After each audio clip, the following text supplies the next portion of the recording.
Dear crowd, please give a warm welcome to Nadine. She will tell us today about why Polychat will save the world. Thank you very much.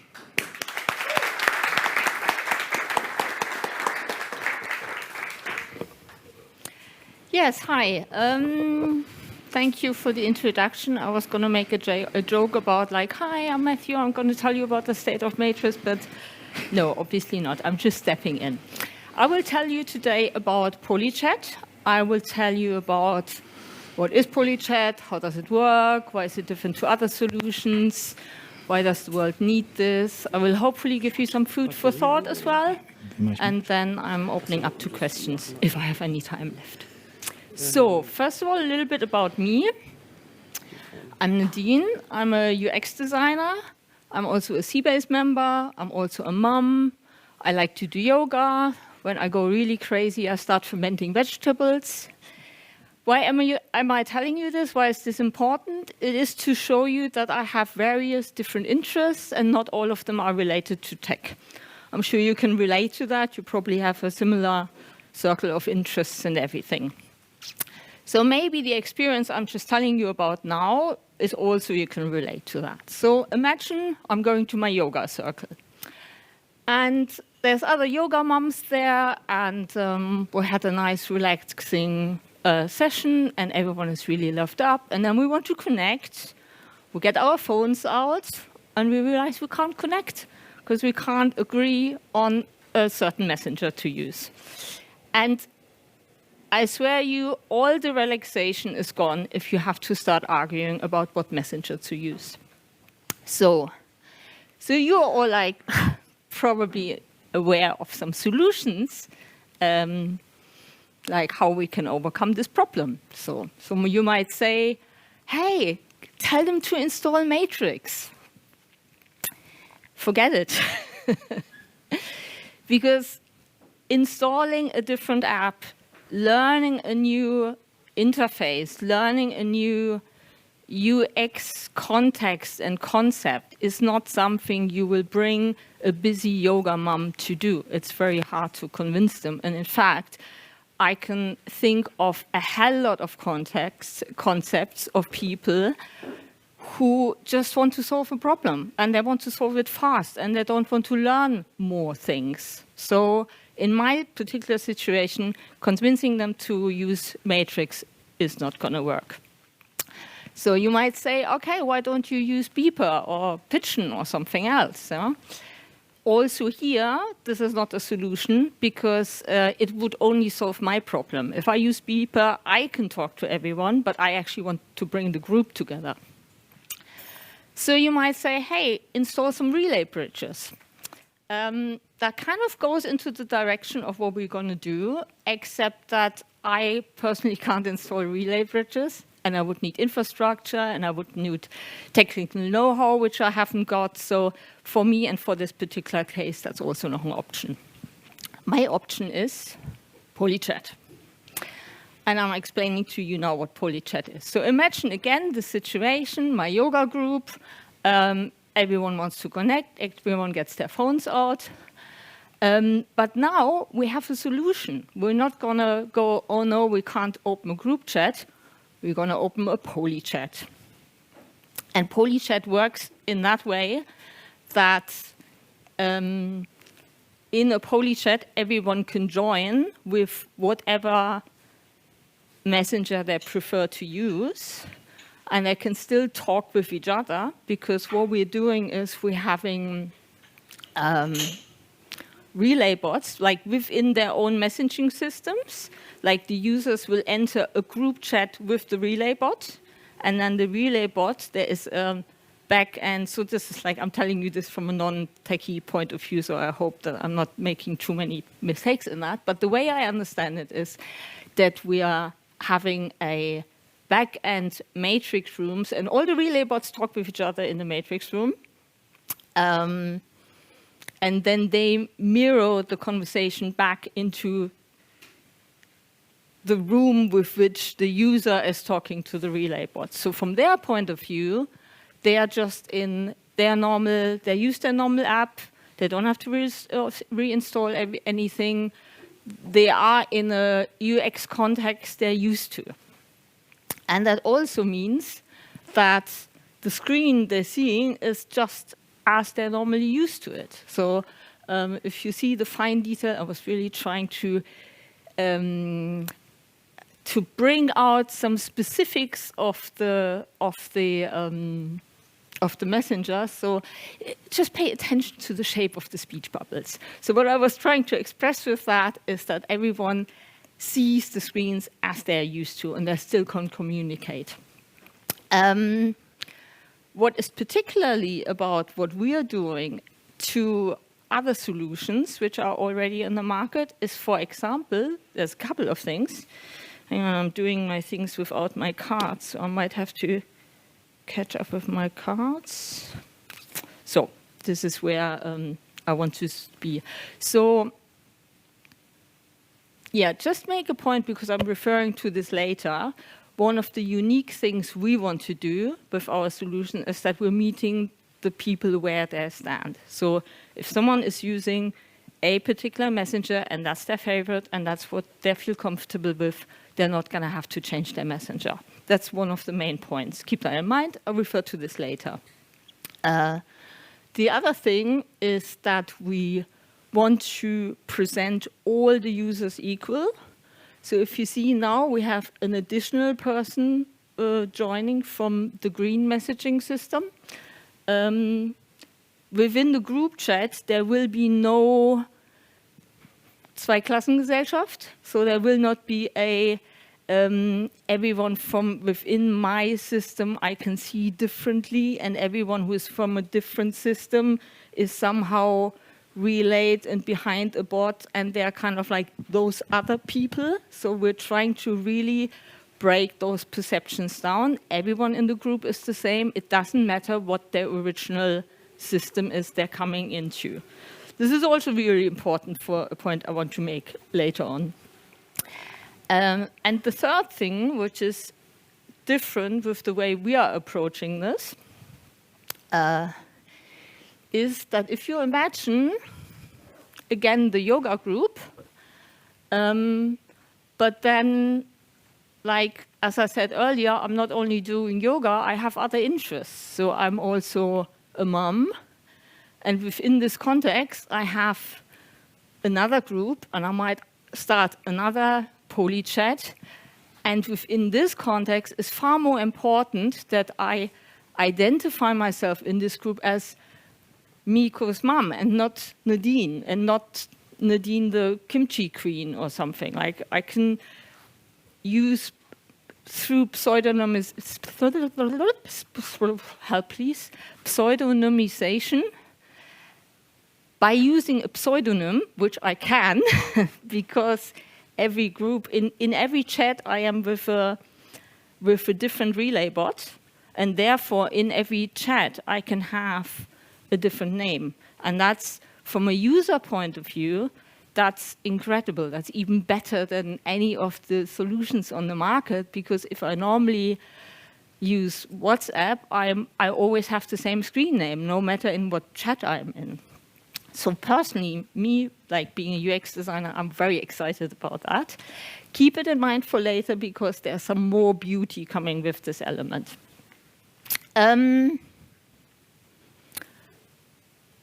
So yeah, here I was talking about pseudonymization, because in different groups I can appear with a different identity. So to sum up, I would say Polychat, and one of my talented tech people came up with the slogan, Polychat, we do relay bridges, but properly. And I think through this particular way, how we're doing it, as I said, we can meet users where they stand. All the users are represented equally, and we have the possibility of pseudonymization. Thank you very much. I love that. Right. So now let's have some excursion. Why is that important? I had a really interesting... So usability, clearly, yeah? What we're trying to do is to make to make this really usable. And the way we're doing it is by actually like giving people the opportunity to stay in their known confines, in their known chats, in their known chat systems. But something happened to me the other day where I think there's actually a different level to it. It's even out of the user's frame of mind. Usability is a really important aspect. I was on a conference the other day presenting Polychat, and afterwards, sorry, I have to drink a sip. Getting all excited now. And afterwards, some very talented and brainy tech person came up to me and she said like, yeah, you know, this thing with Polychat, really interesting, but it's nothing new. It's been, relay bots have been around for 20 years and I really, you know, your presentation was cute, but I really don't understand what's the big hoo-ha. And I was like, okay, I'll take your criticism, tell me more about it. She gave me some really good input. I was happy, but I took it away thinking, nah. And then the next person turns up and goes, oh, tell me about your project. And I told him about the project, and he goes like, wow, this is so great. I'm in the same experience as you. This is the best thing after sliced bread. I want to have it, sign me up. And I'm like, this is weird. How come that the perception of this is so different, like within the same room? And then it dropped, like, der Groschen ist gefallen, the pennies dropped, and it is all about usability. The technology which is around at the moment might be there. I mean, I got excited about Matrix when I figured that this, come back, that Matrix is capable of this Interoperability. Thank you very much. I was really excited about that, and to find out the technology is really there, and it's just a question of like getting it together and stuff. But really, it is not accessible.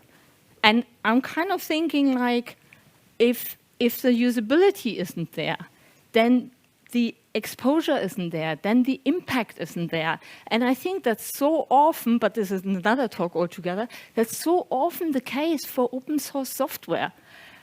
You guys are creating the most amazing stuff, and it's not seen as much as it should be because very often the usability isn't there. And I know this is a totally different talk, but like this is, you know, food for thought. So for me, in the question of what we are doing differently with Polychat, we're definitely going to have a look at really good usability so that this amazing aspect of Matrix is accessible to the normal user.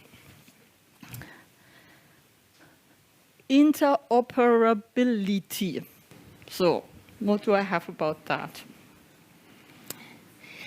It's amazing, isn't it, how we have letterboxes at home, and we know that the mail is going to come to this letterbox, no matter whether the postman brings it or the guy from PIN AG. We know we're going to receive parcels, no matter whether they come from UPS or FedEx, or who else brings parcels, DHL.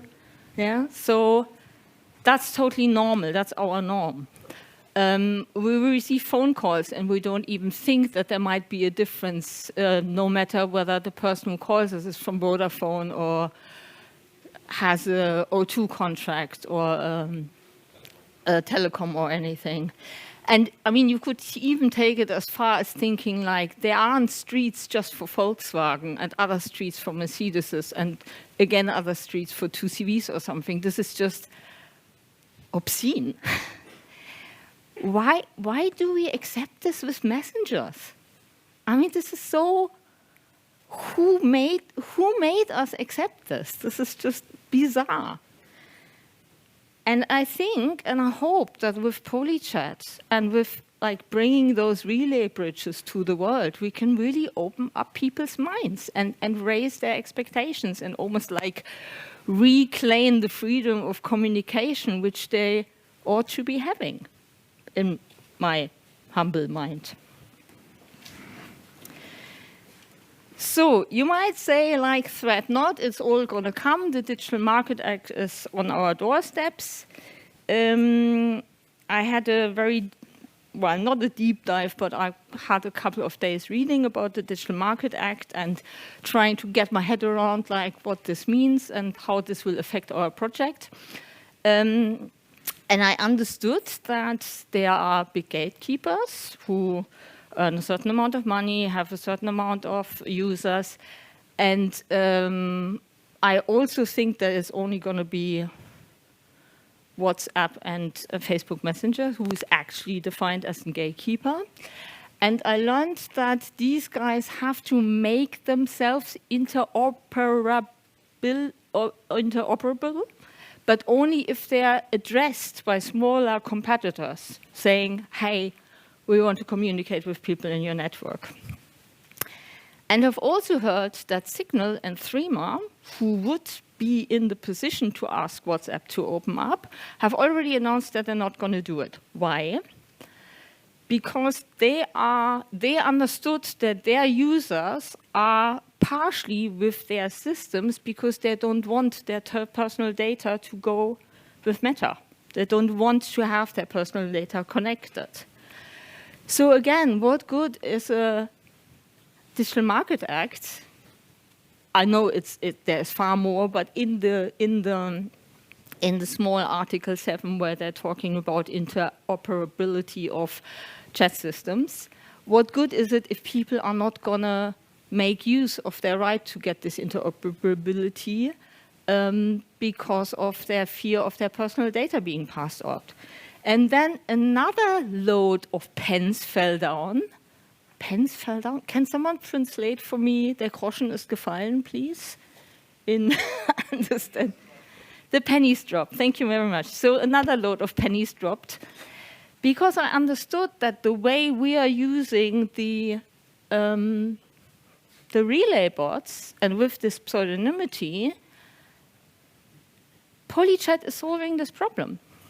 Because with Polychat, you are in a room with your personal relay bot, and think about him like a concierge in a hotel or your personal mailman, and you can send him out into the other, into the back-end matrix group chat. And what he will pass on is the conversation. Yes, the conversation gets mirrored, but only the identity you have given yourself within this chat is going. So you're not going to pass on your personal detail, you pass on your pseudonym. And I really love when I'm very excited about a UX issue because I think it's really cool for the user. And then I realize, yeah, but there's also a technical impact in that. There's a political impact in that. And there's actually an impact of how we can make this to really work on many levels. So will Polychat save the world? Come on, it's a piece of software. It's not going to save the world. But in my hoping, we will make it a little bit better because we show what's there, what's possible. And I think it's very often the value of small projects who are outcome-driven, who are not commerce-driven, a lot of open source, a lot of people like us sitting here thinking about, like, how can we make this better? We're showing what's possible, we're pushing boundaries, we're showing, yeah, we're bringing ideas out of the open, we're making them work. So we make the world a little bit better, step by step. And before I close, I will bring a quote to you, which I saw in a documentary the other day. There was an architect was interviewed, and he built a Müllverbrennungsanlage in Copenhagen. So a room, a house in the middle of town where energy is created by burning trash. And the architecture is really beautiful, and there's grass on the roof, and you can go there to picnic. And the guy gets interviewed, and they were saying, like, why did you think of something like that? Why a trash dump in the middle of town? And he says, because it's possible. Because the visions we realize today become the normality of the future generations. And I hope and think that that's why we're all here. And that's why we're making the world a little bit better step by step. Thank you.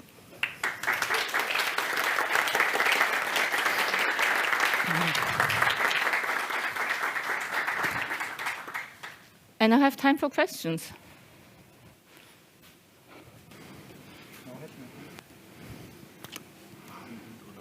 The first one should be how to make this work. Kannst du mal Thanks for a nice talk.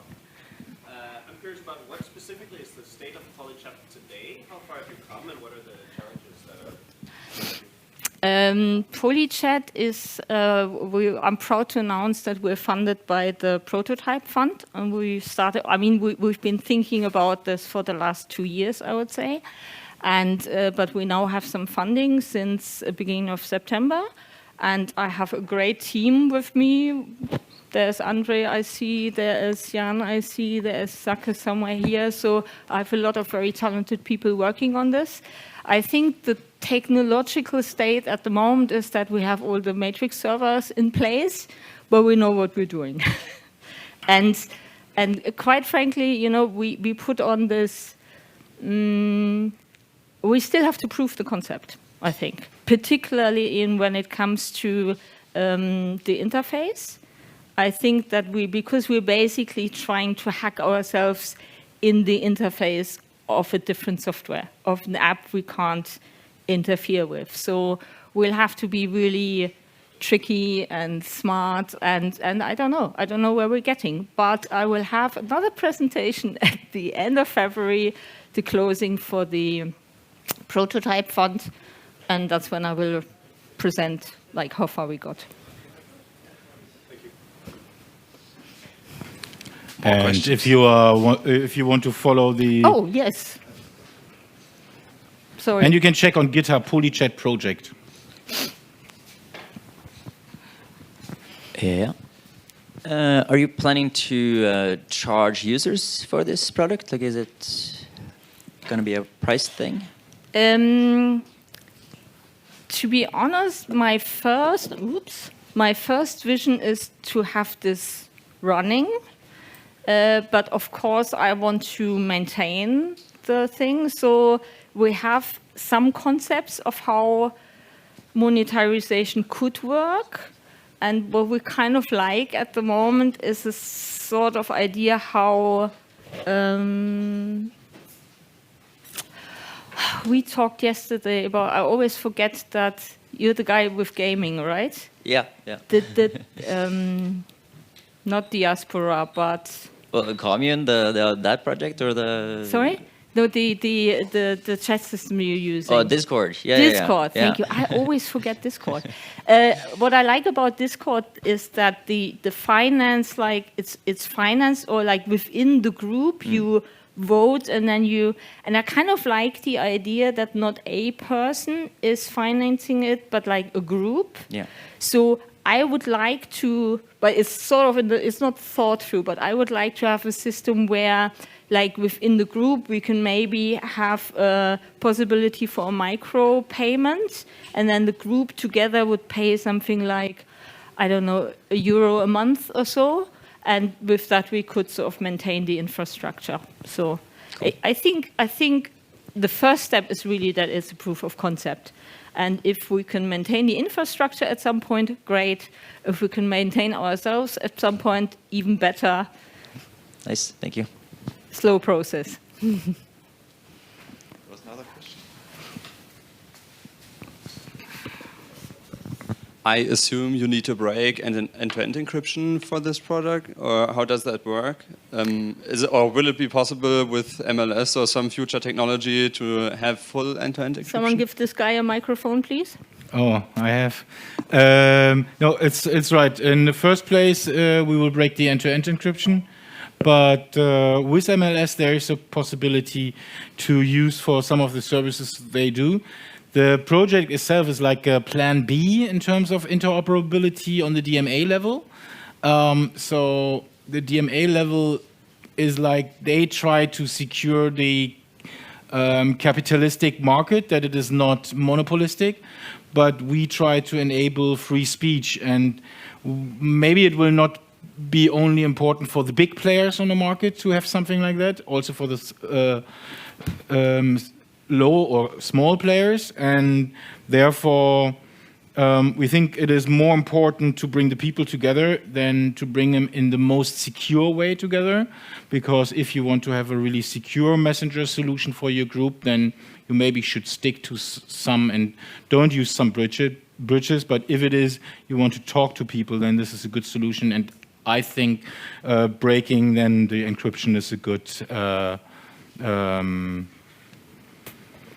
price you should pay for that. Does that answer your question? I think in general as well that a company which is normally, or big companies which normally get their profit from enclosure, like, I mean, messaging systems. I remember I installed Telegram back in the days because of the movable, like the gadgets in it, like the stickers, and the stickers move, and that was great. But really, I think there is not much, from a user point of view, there is not much difference between messaging systems. What you're really buying is the other people.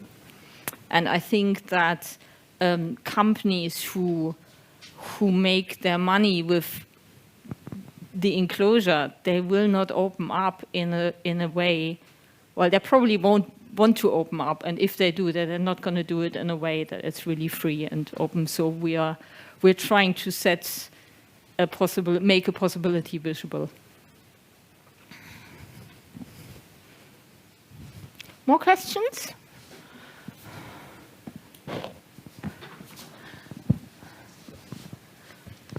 I was wondering, so you mentioned before that you somehow hack it into the other clients. So what is the planned procedure to creating such a Polychat? Will there be a website where I create one and then I can join from different platforms? To actually create a group? Yeah.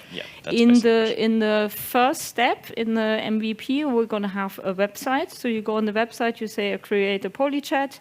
Then the people you invite to speak, they will get whatever contact you have from them. So they either get a message in a particular messaging system, or they get a phone call, I was going to say, a text message. What I think is really important, that they still have the choice to choose choose whatever they want to enter the chat with. They don't need to, you don't make the choice, but the people make the choice. So in the first level, it will go via a website. The midterm vision is that you can start a Polychat from your client. So out of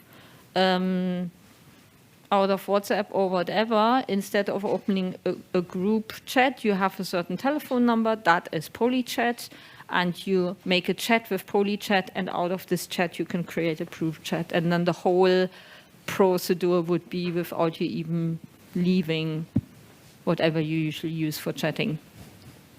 Okay, nice, thanks. And the long-term vision of it is that actually you can use existing groups on a network, like a Telegram group or WhatsApp group, and can turn it into a Polychat transform it into a Polychat chat that people can switch the messenger without leaving actually the group context.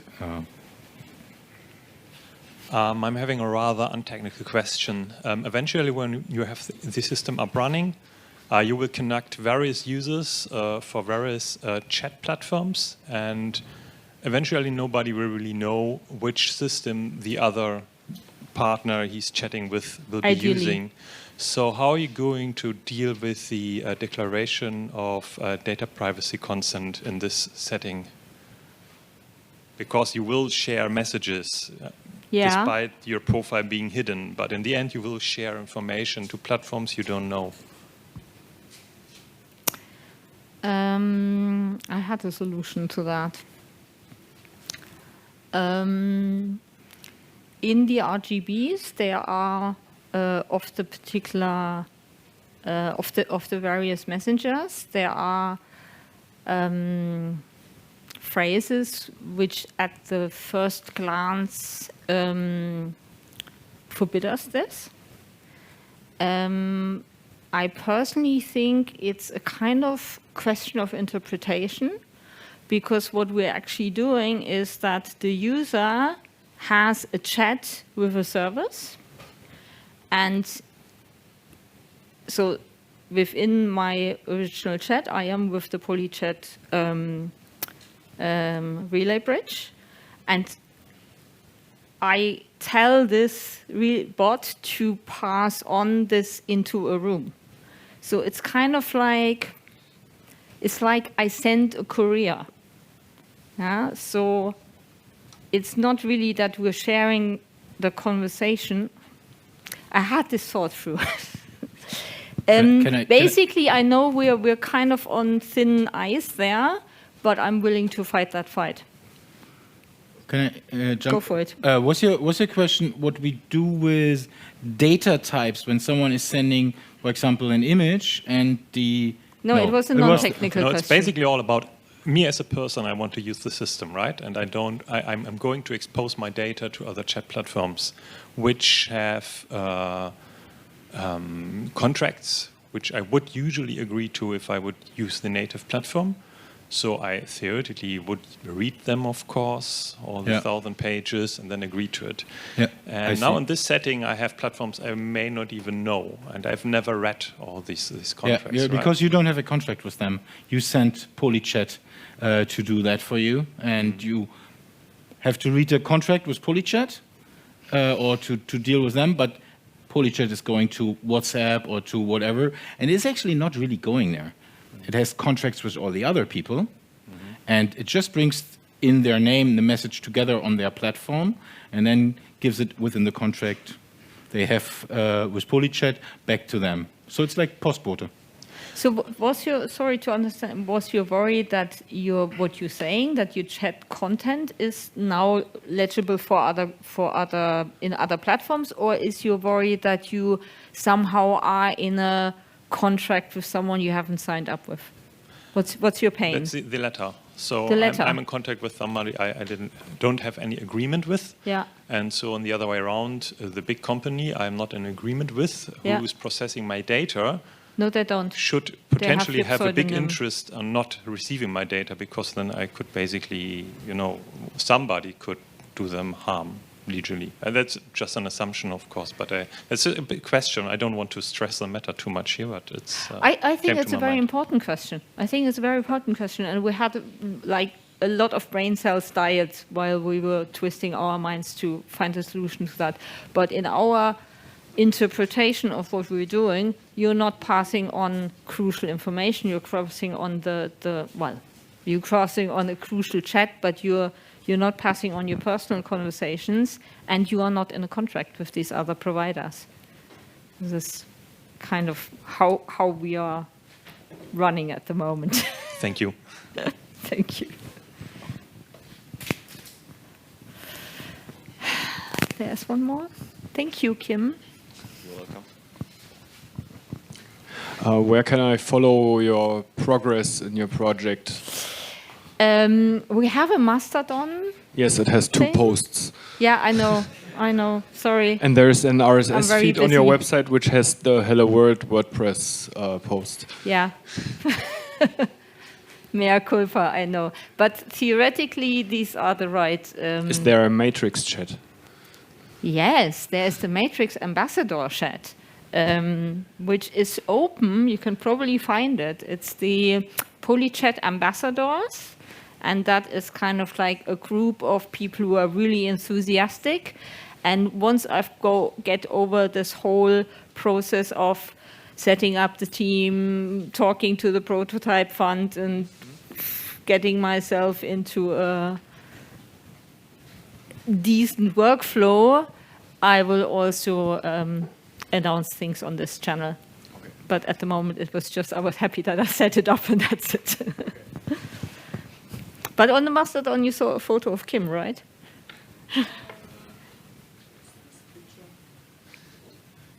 No, the other picture. Okay, well, that will be the third post then. Right, well, thank you very much for this opportunity to present. I'd love to have some feedback whenever. I'll be around for the next 3 days, so hit me up with that. Thank you very much.